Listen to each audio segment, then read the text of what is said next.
This is The Recap, a weekly reflections on the sermons of Fellowship Baptist Church in Maineville, Ohio, seeking to help you make Jesus essential in every aspect of your life. I'm your host, Ryan Land, and I'm here with the preacher of this week's sermon, Brent Wilson. Welcome back, Brent, from the blizzard, from the tundra. From the cold. I know, we've been, we didn't have church one week, you were sick one week, Yep. and more snow tomorrow. Yay. So are you over the snow? Done with it. You're done? Done. How many times have you shoveled? 3. I really thought that's what you were going to talk about in your sermon. You talked about, you had a very summer illustration yesterday about mowing your lawn. I thought you were going to talk about shoveling your driveway, like when you look at your driveway and it's nice. I don't think maybe there's a little. I did. Did you like, man, yeah, look at all that snow. There's a little bit of that. A little bit of that. Just because it's probably the second time I'd ever shoveled my driveway in my life. So yeah, I was like, man, look at all that work. Yeah. I did have a funny moment where my daughter was helping me shovel and still in the middle of it snowing. Oh, yeah. Because we're trying to stay ahead of it. And so we finished and she looks back and she goes, it's like we didn't do anything. Yeah, I had that moment. I had a moment where it's like half my driveway. It's like there were not even any footsteps or anything in it. It just looked like perfectly untouched.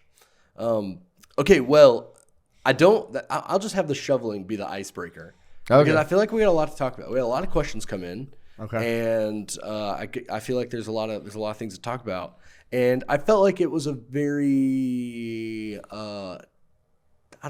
timely feels not the right word, but like applicable. I don't know. Like I feel like very much in our cultural context, we don't know how to rest. And we don't put a priority on resting. And so I think talking about rest is really important. It's funny, we also talked about rest at Deep Discipleship this week. And so, yeah, I don't know. I want to unpack a bunch of stuff and talk about rest a lot because I think we don't talk about it enough. So that the ice is broken is what I'm saying. All right, we're moving on. Wait, what's your Super Bowl prediction? Let's do that. Seahawks. How much? By how much? I'm going to say by 10. Okay. I'm going. I don't think it's gonna be close. I'm going Patriots 27, Seahawks 24. Seahawks will be driving the field with, I think, 50 seconds left, and they'll be it'll be 2nd and 2, or 2nd and goal on the 2-yard line, and they, instead of handing it off to Kenneth Walker, will try to throw a screen pattern or a quick slant to Jackson Smith and Jigba, and it'll get picked off by the Patriots, and the game will be over. Okay. That's just what happened the last time the Patriots played the Seahawks in the Super Bowl. So hilarious. They didn't run it to Marshawn Lynch, or they tried to throw the slant. Yeah. It's like the worst play call in maybe NFL history. So I'm gonna just throw them back to that. I'm going to go 27 Seahawks. Okay. To 20 Patriots. I think that's a pretty good score prediction. 27-20. I think I'll go 30 Seahawks, 24 Patriots. Okay, well, I can see that too. I think the Seahawks offense is pretty good. Yeah. So there you go. Now the ice is broke because it's next week. And then we got to wait for football to come back. I know, that's so sad. Darcy was like saying like it's so sad that we have to wait for football. I was like. I'm glad you recognize that. I'll remind you of that next year when we're watching football all the time when it comes back. Remember when you missed it so much? Yeah. Okay, let's start talking about these. You kind of broke these 4 sort of levels of rest to start with. So let's talk about first like the physical level rest. And you talked about, God doing this on the Sabbath or on the 7th day. Don't have the term Sabbath yet. And so first, before we get into sort of theological stuff, why do we need this? And why do we resist this? Just the physical rest? Yeah. Well, I do think there's a part of it that is both a gift and a reminder that we are finite, creaturely dependent creatures. Who are not self-sufficient. A theological term we use to talk about God is like the aseity of God, right? So like he is self-existent. He doesn't need anything. The scriptures say he doesn't sleep or slumber. right? We have a kid's book that I talked to Darcy about. It's like, why does God sleep? And so it just like you talked about God not sleep, not needing sleep in your sermon. Oh yeah. And I was like, yeah, we got a book on that. Yeah, and so but we're the opposite of that. We don't have that. We are limited and need rest. Both sleep at night as well as breaks and unwinding and just moments of reprieve. We need all that kind of stuff. Well, it's like you even think about like your muscles, right? Yeah, Like yeah, when they have to recover. they work, they have to recover. Yeah. And so everything about us on like a biological level is finite, right? Is not there's not a and there's just dependence. Yeah. Sustenance, water, sleep, rest. Yeah. So my question then is, did God on the seventh day of creation when he rested, is that just because you don't get the command of the Sabbath until the Ten Commandments, right? But you have it sort of happening in the creation narrative. Is that just like God giving us an example of, hey, here's how he's given us a good timeline, right? It's like, hey, about every 6 days you need to rest, or like what are we supposed to glean from God resting on the seventh day and our finiteness, our dependence? Yeah, just that like there are days for working, and that is good, right? But you can't do that perpetually. You can't do it forever. And so to take a day off is a good thing. And who is it? There's one of the football teams that they're like saying is like no days off. I don't know. It's like one of the pro teams. That's like their That's like their like. Yeah, and I mean, for many reasons, right? Not only rest, but like you get renewed focus, right? And perspective and things. And so, yeah, just to be able to walk away from something and say, we can get back to that later. We're going to recover and rest and focus on other things, right? Like we talk about, the need for this silent solitude, Sabbath, like focus on spiritual things. Well, if you're always working, you never have any time to do that. So it's like, hey, we're going to set some time for the Lord and set some time to focus on those things. And I think one thing that'd be helpful is, how do you define or how do you classify what is work and what is rest? Because I think some people, when they hear work, they think their job. Yeah. And that's like it. And they think, well, I don't go to my job on Saturday or Sunday, so I'm doing this actually twice as much as I need to. And so how do you... Certainly from that physical perspective, work is anything that is labor inducive, like pulling weeds, mowing the grass, all those things. I remember growing up, I wanted to always like go wear my dirt bike on Sundays, and my dad wouldn't let me. Bro, I always remember my dad being like, Saturday mornings, like we're gonna pick up sticks in the yard. I'm like, oh my gosh.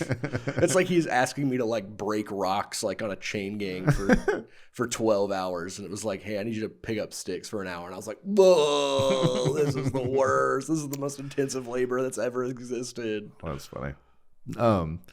Yeah. And so, what was your question? Like, how do you define work? Right. Oh, so yeah. It's like, so just like anything. If someone would just say like, well, I don't go to work on, I'm not an overworker, right? I'm not a workaholic. I don't work on Saturdays. I don't work on Sundays. Yeah. But like, I would say like, doing big spring cleaning, doing a DIY project, painting a room, mowing your yard, running around town shopping or running all the kids to games. Like all that stuff is just taking mental and physical energy, and you're not slowing down enough to both rest and focus on spiritual things. Yeah.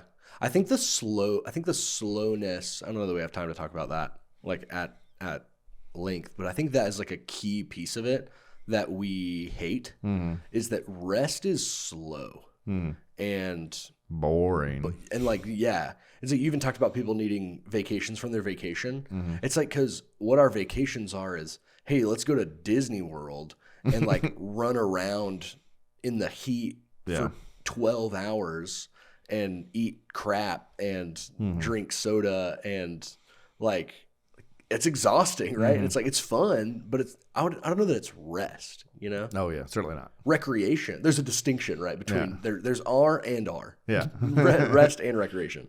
And so I think, how would you encourage people to like find rest in, if they are feeling like I'm overworked, I'm overtired, I'm overwhelmed, right? Like my life is just so crazy. How would you encourage them to like find rest, particularly this physical level rest, like in their own life? I would think a couple of things. One, first of all, you know, we don't hold to a literal Saturday Sabbath. Right? We think that is a shadow that's been fulfilled in Christ, right? So if not, then we would be saying, hey, it's commanded that, you know, Friday at sunset or whatever, like you guys got to stop working. But we don't believe that. And so it's like you just need to find space in your calendar rhythm that you can do things that are unwinding for you, right? Like that can be having movie time, video game time, reading time, sitting, but better sitting and praying and bubble bath time. Bubble bath time, that's good. Go get a massage. Go on a walk, right? Like a walk can be restful. Oh yeah. And so it's I think particularly being in creation, like slowing down, like being in creation. Yeah, go sit in the woods.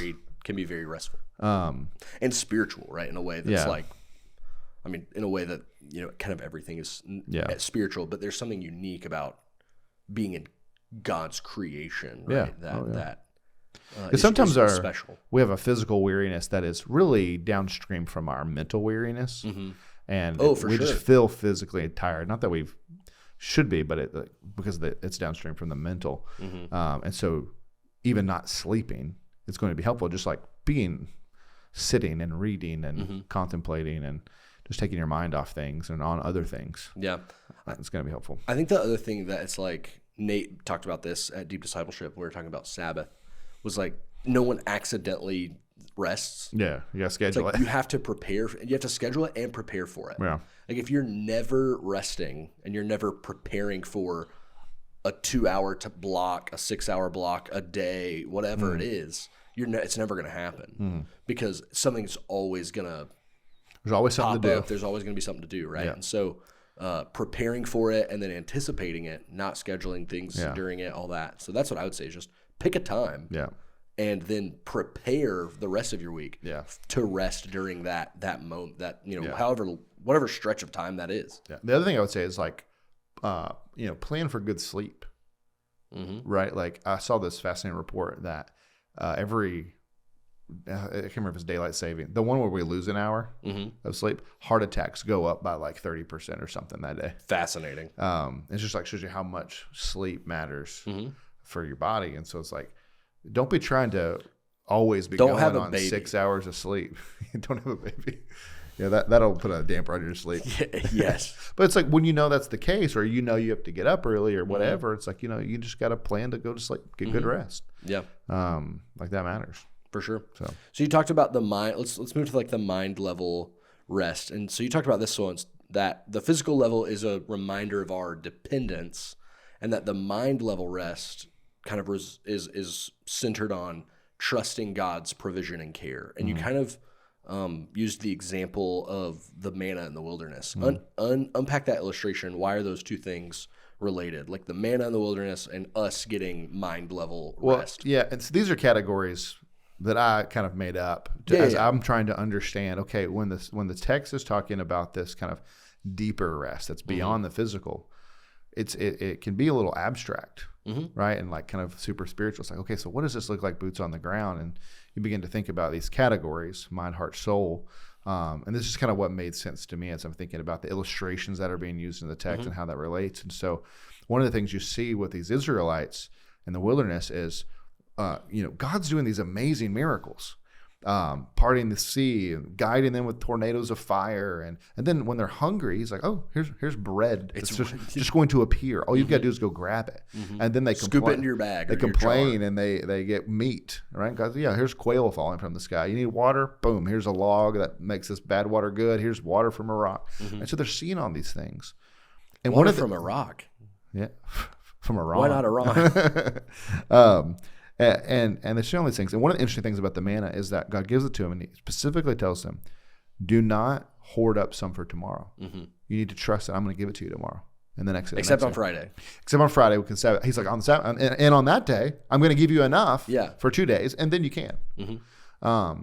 But they can't do it. They hoard it, and it rots in the jar. Mm-hmm. And it just shows their lack of faith in the provision of God, right? Which then leads to this. So their worry and anxiety about the provision leads to a hardening of their heart, right? Which leads to unbelief.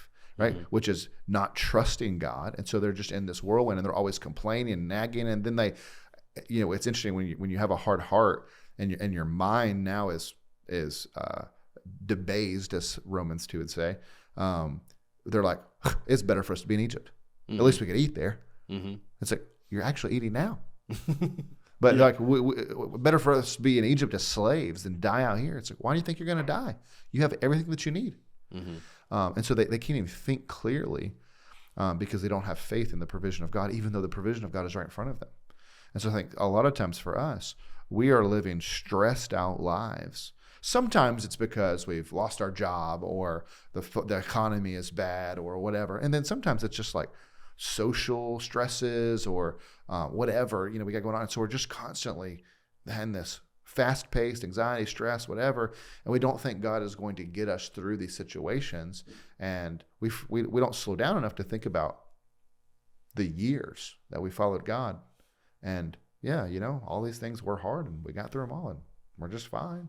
Yeah, I'm probably gonna get through these okay too, because God's here, and who knows what God's gonna do. Mm-hmm. And so I think the rest comes that can only come in Christ for our mind when it's like, I'm going to trust God. Mm-hmm. That this crazy situation I got going on, the stressful thing, like, I'm going to wake up, I'm going to live, I'm going to get through this thing. God's going to provide, or God's going to get me through it. He's going to give me the wisdom, whatever. And I'll wake up tomorrow and be on to the next thing. And I'm just going to choose not to be stressed about that because God's got it. Mm-hmm. Then all of a sudden, your mind isn't racing 100 miles an hour and stressed and anxious and all these things, which is affecting everything else about your body. Now it's just like peace. Mm-hmm. We talked about this last night at youth. We talked about Nebuchadnezzar having the dream of the statue, and how he freaks out. Mm-hmm. He freaks out over this dream, and he says he's restless. He's troubled in his spirit. He he isolates himself because the only people that can help him are these magicians and dream interpreters and stuff. And he says, if you can't figure it out, I'm going to kill you. Right? So he makes them enemies, and it's just like that is the fruit of living like a freaked out, worried lifestyle. Yeah. Is that you just become rash, you become irrational, you become angry, you isolate yourself. And then you've got Daniel, who's actually like his life's being threatened, and he's just like praying with his buddies, writing worship songs, being bold and being like, I haven't even heard the king's dream, but make me a meeting because I think we could probably figure this out. Just the boldness and the quiet, just calmness, and his whole worship song that he writes is like, you, God, are the one, blessed be the one who's the changer of the seasons, who brings kings and ruins kings, who gives wisdom to the wise and light to the understanding, right? And so he's just saying, God, you're in charge of everything. And because I believe that, I can be cool, I can be calm, I can be collected, I can be, bold, I can pray, I can have this biblical community because he's trusting God. And then Nebuchadnezzar's just like spiraling because he doesn't have anything to trust in. Yeah. And so the thing that's so interesting about I was just thinking about the manna is it's almost like a picture of like how we lose our focus on the gospel. Yeah. Right. And how people, generationally kind of fall away from the faith is that it's like you take on all this stuff, right? Like we're not going to trust God. We got to be extra. We got to do harder work. And then what that you talked about, it's like, and what that does is it doesn't, when you do all this extra stuff, it actually doesn't fulfill you. It just hardens your heart. And then you eventually see that's like the people who didn't trust God, they're the ones that don't get the rest in the promised land. And so there's almost this sense that when you try to do more, when you're trying to God, I'm going to trust you, but I'm going to can I just do a little bit extra just to make sure all our bases are covered? Yeah. That actually is hardening your heart because you're trusting yourself more than you're trusting God. Yeah. And then what that leads to is not getting to enter the rest of the promised land. Yeah. I think that's just like kind of it's a kind of a scary thing actually. Yeah. Because I think we all do that. Try to pile stuff on to be like, yeah, God, I trust you mostly. Like 90% of the way. Yeah. But I really think that when we even think that, it's like, I trust you, but it's in these areas where I actually have a bit of control, or I feel like I have control. And so it's easy to control him. It's obviously in the areas where I don't have control. Why is it all of a sudden hard for me to trust God in the areas I don't have control? It's because I believe I have control in these other things. Yeah. And so it's actually, we just don't trust God at all. I trust myself to control the thing. Yeah. Yeah. It's like, I trust God when, like I'm healthy or whatever, right? Yeah. Because I take care of myself or whatever. But then it's like, if you have some horrible diagnosis, it's like, I thought I could trust God. What happened? And it's like, you actually didn't ever have control over that thing. God always did. Yeah. Yeah.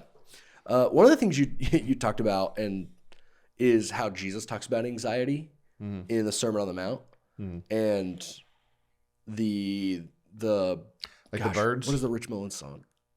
We'll dress like flowers and eat like bees. Oh yeah. Yeah. And so just obviously we live in like an anxious generation, one might say. How does sounds like a great book. It does. How does like manna, the example of manna, trusting God, Jesus' words in the Sermon on the Mount, how do they help us combat anxiety just like day to day? Well, yeah, anxiety is a prophecy that says it's not going to work out. It's going to be doom. It's going to be horrible.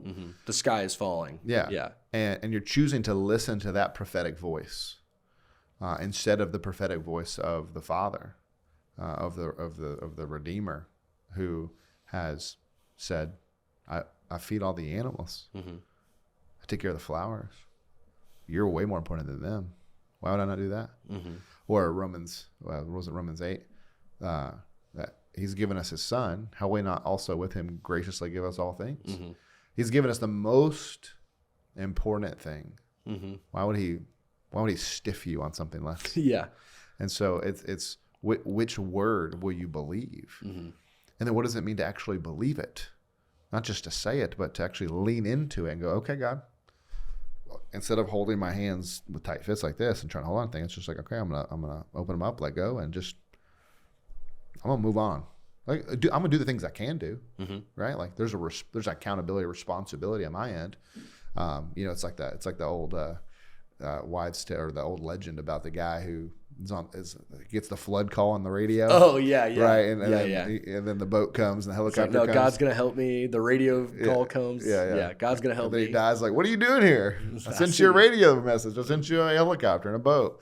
And so it's like when God works, it's like we have the responsibility to, let me follow that path. So we don't do nothing. Yeah. It reminds me of an old. What's the old singer from Caveman's Call who like went crazy liberal? Derek Webb. Yeah, Derek Webb song. It's called like Danny's song, and it's all about like dating, or like he's like, and there's like this line about something like sitting on the couch and not picking up the phone. It's like, I'm going to believe God can get me a girlfriend, but I got to pick up the phone and call somebody. I can't just sit on the couch and it happen. And so we trust God to open the doors and the windows and to create the paths and opportunities, but then I got to receive them and step into that. And so open hands means, hey, God, I'm looking for the doors. Show me which one to walk through. Yeah. Yeah. No, I think that's helpful. For me, it always comes down to that Charles Spurgeon quote where he says, when I can't trace God's hand, I'll trust his heart. Yeah. It's like, even when, Jesus said he's going to, dress me and feed me. It's like, but what about all the people that aren't dressed and fed? And so like, why can I trust that when like there's people that aren't dressed and fed? How do I know that that's not going to be me tomorrow or the next day or whatever? And I think about that quote that's like, well, when you can't trace his hand, when you can't see what God's doing, you just got to trust that he's good. That's like, so if I am going hungry, or if I am, got no clothes, or I got no house, or whatever horrible thing has happened to me, I can trust that that God thinks it's necessary. It's for His glory. It's for my good. And so I think that those two things, I think in conjunction, I think help me in moments of like spiraling where it's like, I don't know what the heck is going on in my life right now.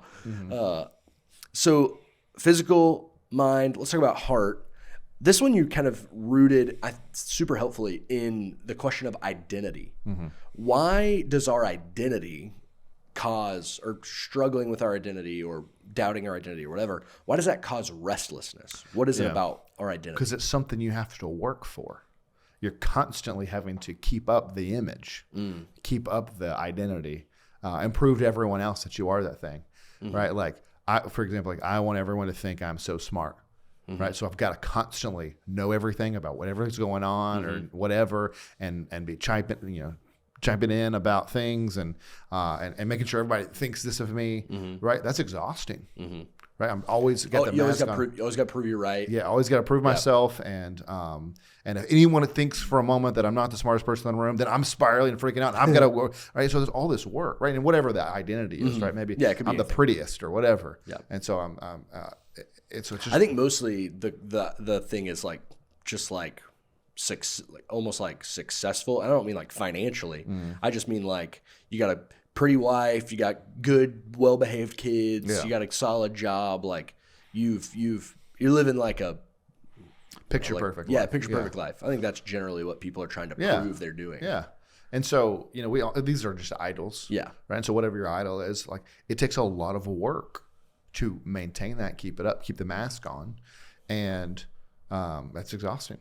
And so it's fascinating. When I read the text the initial time through, I was like, and I got to the part about, that the word of God is sharper than any two-edged sword. I was like, oh, this doesn't really fit. You're like, I'm probably going to stop right before this. Yeah. Like, what the heck is going on? Yeah. I'm like, it's just like a random thing. Yeah. And then the more I dove into it, and Keller was really helpful for this. As always. As he is.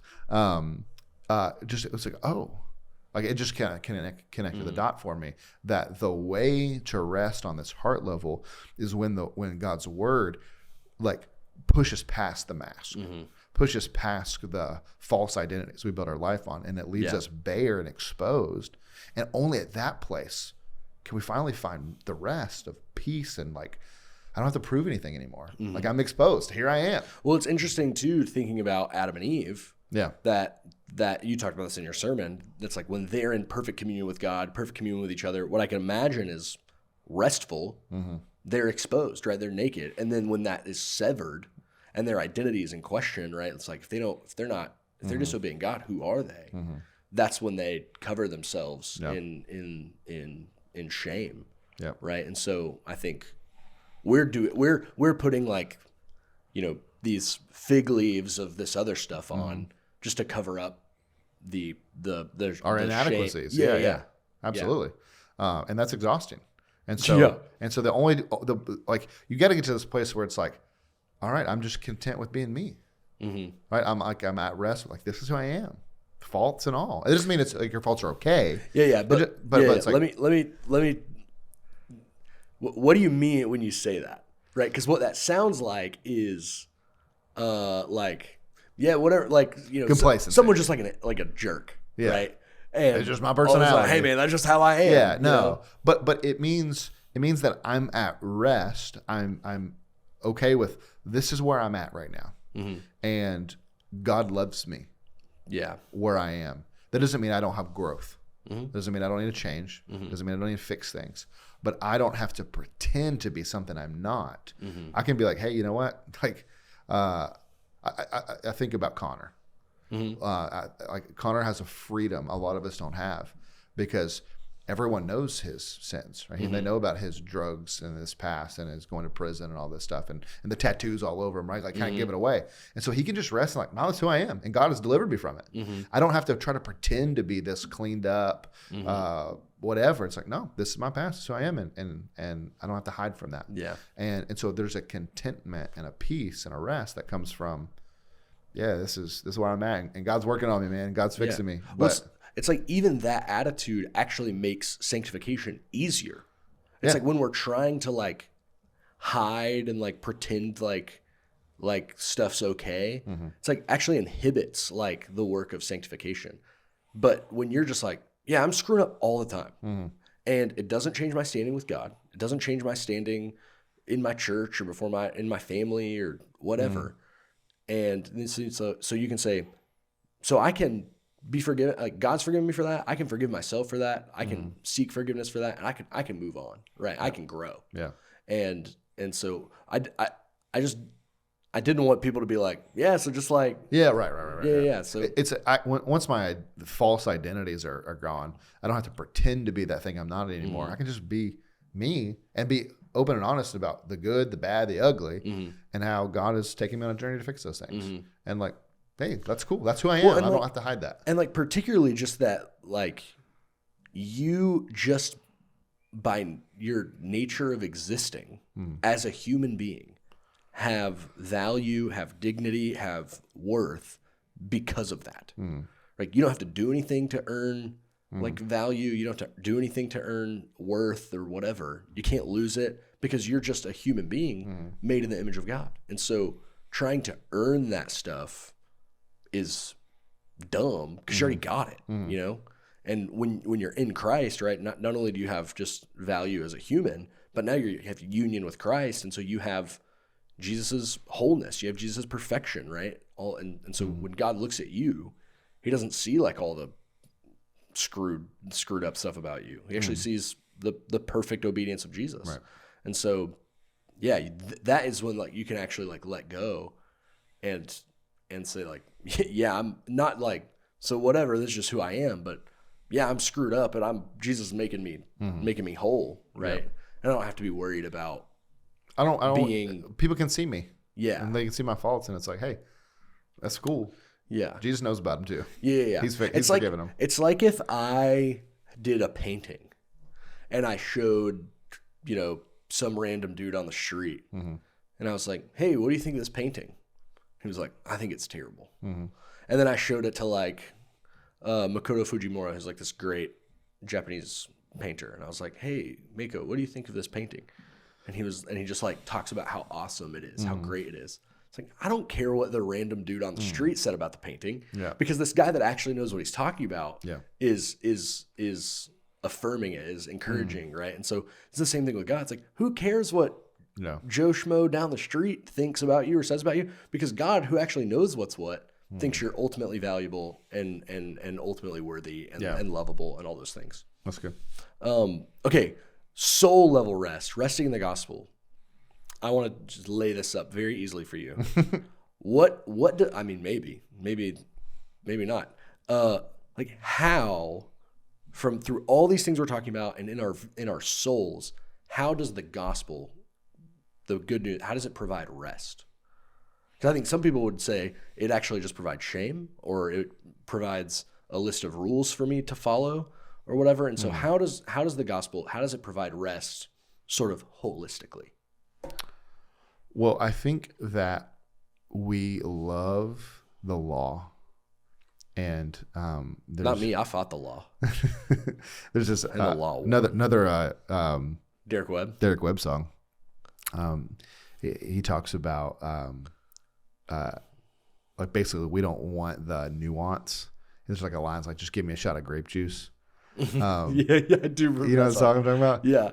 And it's called New Law. Yeah. And it's just basically like, Moses, come down the mountain again and bring me new law. Just tell me what to do. But that's not what the gospel is. The gospel shows us we had no ability to follow the law, and God has done all the work. And if God has done all the work already, if on the cross Jesus says it is finished, then I don't have anything to do other than just receive it. And so it does bring rest because I can stop trying to prove to God I'm worthy of forgiveness. I can stop trying to prove to God that I'm not that bad. And I quoted a guy named Gershner, who says that our problem is not so much our sins, but our damnable good works. And so I can stop looking to, well, I know I got these bad things, but look at these really good things I've done. It's like, no, actually, I can look at those good things and go, yeah, those are not nearly good enough. That's okay, because I'm not looking at me. My boast is in the cross and the resurrection. And my boast is in Jesus' work. And so I just receive it. So it brings rest because I can stop trying to earn it, prove that I'm worthy of it or anything like that. And just receive the work that someone else has done. We always talk about how salvation is not by works, but it's by grace. And that's mostly true. It is by works, just someone else's works. Yeah. You know, I was like, where's he going? It's the works of Jesus. Yeah. Done on my behalf for me. So I'm receiving his work free of charge. Yeah. Well, then like your next point was about like the rest in like reflection, like looking at. Yeah. And, you know, it's like, I think that's how we get to experience the gospel is that it's actually, it's over. Like the good news is like, there's no more news to report. Like it's over. Right. Yeah. And so I thought about Thanos at the end of Avengers Infinity War, right? After he's snapped and erased, and then he just like goes to his planet where he's got the farm, and he just sits down and breathes, and the movie's over. You know? And it's like a little bit. It's like I feel like that's how Jesus is. Yeah, it's actually not, because he's like advocating and interceding and stuff. Yeah. But for us, right? He sits down. That's true. He stands up for Stephen. Yeah, that's true. So, but yeah, it's like this. We can actually have rest because, like, we can have the rest of work well done, which was like your next point. Yeah, is that we can sit and enjoy the fruit of the gospel. Yeah, because actually the work's actually already over. Yeah, yeah, and it's no longer the drudgery of I've got to do that. And I just this picture for me of kids on a playground. Oh yeah, who are working, man. I mean, they are running, they are climbing. Like I've been like running around climbing scaffolding all week painting, and my body was angry. But like kids do that, but it doesn't feel like work. And they're tired at the end. Yeah, they're exhausted. Yeah. But man, they are full of joy and just laughing. Like let's go do that again. Right? It didn't feel like work in that moment. And like that's how our work should be. It's like I'm not doing this thing to please to make God happy with me. I'm doing it because He is happy with me. And now I can work. And I love this picture, that this kind of holistic picture, right? That work that is good and godly and for God is not merely spiritual work the way we think about it, right? Certainly is, like serving your church, serving Jesus, and all these things. But like serving your family, cleaning your house, having a beautiful garden, decorating your home, working hard for your boss, who whether he's good or bad. All the things that we put our hands to is work unto the Lord.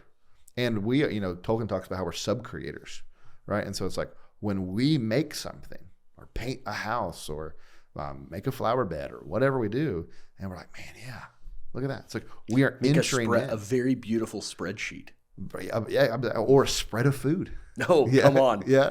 It's like whatever we do, whatever we're into, that we're creating, and we step back and we're like, man, that's awesome. It's like we're entering into what God has done as people made in His image. And it's good, godly, it's worshipful, it's work unto the Lord. And that's what we're meant to do. That's what we're going to do for all of eternity. Yeah. And so it's not that these things are unspiritual or don't matter. They matter much, and they're spiritual things. Make the most beautiful garden unto the Lord. Have you seen these videos of these influencers? I don't know ethically how I feel about it, but they're funny. They'll go to like a Home Depot or a Lowe's or something, and they'll pick up some of these like day laborers, and then they'll like take them to an amusement park. No, I've not seen this. And so it's like they'll go pick up, I need 3 guys or whatever. And then they'll just like take them to an amusement park, and like they'll pay them like their hourly wage or whatever for them to just like get to go like ride rides awesome. And like so there's always videos of these like abuelos, just like losing their minds on roller coasters and stuff, passing out. And so, but it's you were talking about the kids on the playground, and it's like that's a little bit how I imagine, like if we had that attitude, it's like, hey, going out into the world is not this like dread, like, ugh, I gotta go to work, I gotta go take my kid to soccer practice, I gotta go blah blah blah. Gosh, I've got to just run around all the time. Yeah. But it's just like, man, I get to like go into the world and like experience all that God has for me, all the relationships that God has for me, all the work that God has for me, and just like what would that do to our attitudes? One would like, and it's easier to do that, to have that attitude when you've rested, or when there's going to be rest in a day or 2 days. Yeah. And so I think there's this idea of rest that's both preparatory, like it's prepping us for the next So it's like also, so we're resting in the work that's already been done, but then it's also preparing us for the work like we're going to do. And it makes living that way, like in the beauty of what God has, and I has think given you. that's also easier. why you can have just finished a very labor intensive thing and you're physically exhausted. But when you step back and you're like, man, look at that. And it's like you're rested in your mind, heart, and soul, right? Because you've done all these other things. It's like now you need to go get that physical rest, but you can sit there and just have this deep satisfaction in the thing that you've done and want to keep going even though the job's done, right? And so, I don't know, I think the Bible paints us a picture not of laziness, but one of work. Work comes pre-fall. It's good. And while we need rest physically and we need to Sabbath and take time with the Lord and all those things so that we can have the mind, level, heart, soul rest, we should be pouring ourselves out like drink offerings unto the Lord. We should be laboring for the Lord because our cup is always full. I think I got Your that cup imagery. overfloweth All the time because we're in Christ. And so so we can work ourselves tired, go sleep and come back and keep doing it because we got the joy. Yeah. Okay, so to some questions. One person, and this is just kind of the last point of your sermon, so I wanted to just kind of put this here. Someone says, can you tell us more about the sixth type of rest that is full and forever? What does the Bible teach us about that the eternal state? Yeah, it's not necessarily a different type. It's just all of the things in full. Yeah. Right? So it's like right now, we have them in part. Well, like you were just talking, right? Like you can work really hard and have this sort of like mental, heart-filled rest and then be like, but my bones ache. Oh, yeah, like my feet hurt. My dogs are barking. Yeah, I got to go to bed.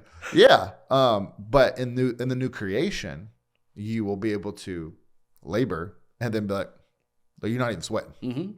Right? So it's like Adam labored, and part of the curse was now he's going to have to labor by the sweat of his brow. And the nature is going to It's going to resist him. Yeah.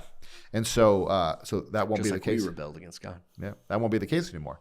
And so we're not going to be anxious about provision. We're not going to be building false identities in our life and trying to prove ourselves and put masks on.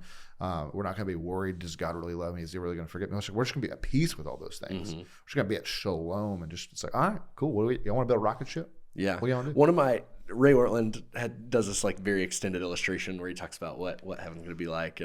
But one of the things he talks about is he's kind of playing this part of a guy and his buddy, and they're making their plans for the day in heaven. And he's like, hey, are you going to swing by Billy Graham's cookout tonight, in Georgia or whatever? And this idea that it's like, it's not like we're just like, boo, oh, hey, poof, here's hamburgers or whatever. Yeah. Right. But it's like, no, we're actually going to be able, we're going to work to like, we'll still be able to grill, be able to hopefully meat. Yeah. Or at least protein synthesized, like on Star Trek or whatever. Yeah. But, it's like all that stuff that we enjoy doing, we're going to get to do it, and it's going to be even better. Yeah. And so I just love that image of like the cookout in heaven. Oh yeah. Where it's like, it's not just like a majestic spread that gets it's not, somebody got to grill this stuff up. Yeah. We get like the best chefs. Hey, in the Jacob, world, come cook for us. Yeah. Are going to like prepare this meal, this feast for us. Well, it's funny. The old I think it's Audio Adrenaline song gets it right. Like the big house. Yeah. Here's a big yard. We're going to play football. Yeah. I used to think like sports were going to be terrible in new creations. Like everyone's going to make a hole in one. Everyone's going to throw a touchdown pass every time. Yeah. And I'm like, I don't think that's how it works. Yeah. But just no one's going to like dislocate a hip or tear an MCL or whatever. Yeah. And so it's just like the eternal state is everything great about what we have now and none of the terrible stuff. Right. Is summed up, essentially. Yeah. Okay. A couple other questions before we are out of time here. I'm gonna be real. One of these came in the actual thing, and then just two of them are from me. This is the one that came in and is not from me. You said physical rest. Oh, okay, yeah. You said physical rest was a common grace. So the very first one, but that mind, heart, and soul rest is only available through faith. So when a secular person meditates or organizes their lives around systems that provide mind like water, have you heard that? Is that just another form of physical rest, which is like biological? So is physical rest the only one reserved for common grace? Or certainly there is an extent to which people don't live with anxiety, don't live in fear. Yeah. But that's not biological, right? Yeah. It's like not just down to their I mean, brain like hormones. some people are just like, they're not Christians, but they're not living in anxiety all the time. But their trust isn't in the Lord; it's in their own ability. Yeah. And when their own ability fails, then they're going to be like spiraling. And so certainly there is a common grace level to where people can even have a false confidence in things. Yeah. And not experience. But it's not real. It's not real. It's an illusion. Yeah. Yeah. Would you say that's certainly mind? What about heart? Like if you're bought into your own delusion, it's like... Yeah, I mean, anyone who's not in Christ has a false identity, I think. No, that's super helpful. Explain that. Well, like if you're not in, like you've built a kingdom, you're the king of your own domain, and you have built. You're worshiping idols. We're made to worship. No one doesn't worship idols, and so you've built a life and an identity, and you're serving some gods, and whether you call them that or not, and you have this facade that's like, hey, this is kind of how I want people to see me, and no one is just. You can't be just like content and rest in who you are. It's just we're too broken for that. Yeah. It takes the Bible to cut us open. Yeah. And delay us bare before God to get there. Yeah. I think that's helpful. It's like find me someone that's like, I don't know, maybe like some Buddhist monk or something. That's like, I am totally, at peace. I have no. But now they've built their identity on their ability to achieve nirvana. Yeah. Smells like Teen Spirit to me. Okay, these are my two questions. Okay. I think that's helpful. Okay, here's my question. One of the verses said, and I think this is so fascinating. Okay. We strive to enter that rest. Yeah. What does it mean to strive to enter rest? Because it seems contradictory. Yeah. I was really thinking about this verse and really two ways. And one, that rest is in the future. We have to strive to enter it. It's something that's going to happen one day, like a new creation. But also that there's a sense of which, we have to, the earlier verse talks about how they knew the good news, but it was no benefit to them because they had no faith. And so it's like we have to strive to continue to believe and trust and know the promises of God and apply them. It's like, well, the rest that comes from me not worrying doesn't come from emptying my mind. It comes from setting my mind on things above. Right? It comes from meditate. It comes from taking that time of physical rest where I'm going to meditate and think on God and read the scriptures and pray. It comes out of that, right? Which takes work. I've got to strive. I got to plan my schedule. I got to get in the Word. Yeah. And train for godliness. Yeah, I've got to remember the gospel. I've got to preach the gospel to myself. If I'm not doing those things, I'm not going to be achieving those other rests. So that's helpful. Because I was just like, strive to rest. If someone told me that, I'd be like, honey, that don't make no sense. Okay, I'm teeing you up for the end here, for the final word. Okay. I think this is something you're gonna love to talk about. What does this passage and the idea of rest and these different levels of rest, how does it help us think about ourselves as whole people?